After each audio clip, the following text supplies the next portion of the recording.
Back at the Founders Club in the Tri-Cities Coliseum, and Olaf Kolzig joined the team actually on Monday after returning from the Washington Capitals. Ole, it was good to see number 33 back out in uniform tonight, even though it's going to be a couple more days before you actually get some game time. Well, it's good. It's good to be back. I came to practice yesterday, and you know, I was struggling a bit. I was still got to get settled down from you know, from the pace in the NHL is a lot faster, so I have to settle down a bit. And you know, when I get my chance, I hope I'm ready and, you know, win a game for the team. It must have been a tough one to watch tonight, the way that game, the way this game went with Portland.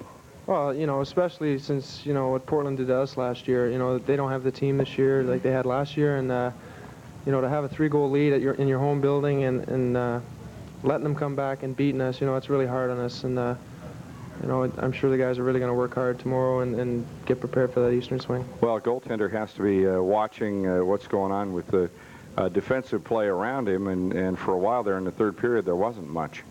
Well, you know, those things happen, and, you know, that's what a goalie's for. Donnie, you know, unfortunately didn't have much help, and, you know, I think it hurt his confidence a little, but Donnie's a great goalie, and I'm sure he's going to bounce back. He's going to be a big part of this team, and, you know, like I said, those things happen, and you just gotta learn from your mistakes and try not to do it the next game.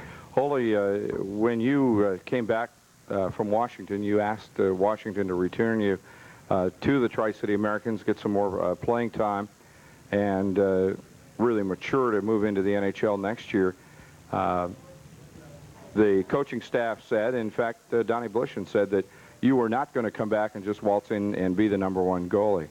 What's your thinking about that? I had no intentions of doing that. You know, with the NHL, you know, Bob Mason was expected to stay with Washington, and I came in and I stole it from him. And it's the same thing I got to do this now. Is I got to come back, work for my, you know, for my #1 spot again. And you know, I'm not here. I don't take anything on a silver platter. I'm going to work twice as hard as I did last year to get #1 back. And you know, I'm sure Donnie's going to give me a good fight. And you know, we're both competitive, but then again, we're both pretty good friends. So, you know, I'll be working twice as hard as I did last year to get that back. Is it easier for a goalie to be in a situation where you're the #1 guy and you have a backup that maybe wouldn't play but a half a dozen games a year, or is it better for you to be in a position like you were last year with Frank Furlan, where you two really pushed each other all year? Well, yeah, like last year, you know, it keeps both goalies pretty sharp. You know, you can't let up. Like with Byron Dafoe, I mean, you know, he's even though, you know, he knows that he's going to be in every night, so he doesn't have to work as hard. Here, you know, Donnie's a good goalie, and, you know, he pushes me just like I push him, and I think that makes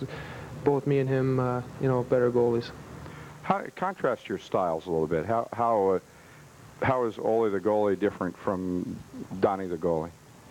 I think that's pretty obvious. You know, Donnie's a smaller goalie, really quick. I mean, you know, just like Frank was last year, he's more of a technical goalie, whereas I just come out and let the puck hit me. And we both have our advantages and both have disadvantages. You would expect to kind of be, when the season's over, have played about an equal number of games, you think? Or you think one of you will kind of come to the fore? Have any feel for that? Well, it depends on how it works. If both Donnie and I are playing well, you know, there's no reason why we shouldn't, you know, play the same amount of games. You know, if we're going to go to the playoffs, you know, we need 2 fresh goalies, and you know, if it works out, I can't see a reason why we won't be playing the same. But, you know, if, for instance, I have a bad season, or if Donnie has a bad season, you know, then obviously the other goalie's going to play a lot. That's certainly not in the plan for right now. Is anybody having a bad season here? Oh, definitely not. You know, with the team we have now, I mean, if we have a bad season, then it's going to be a long time before Tri-Cities has a team like this again. Certainly some great talent, a couple of first-round draft picks in yourself and Stu Barnes. When he came back from Winnipeg, it took a game or 2 for him to kind of get back into it. That's about what you'd expect to have happen. So what did he get, 11 points in his first 2 games? Yeah, I guess you're right. Yeah, well, right. You know, that's what practice is for, and like I said, I need about 3 or 4 more practices, good practices, hard practices to get back into the swing of things, and I think I'll be ready for Lethbridge. Olaf Kolzig, our guest on the post-game show.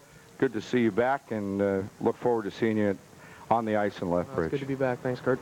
Again, the final score, Portland winning at a comeback effort, 7-6 over the Tri-City Americans, and we'll be back to talk with Greg Spenrath right after this.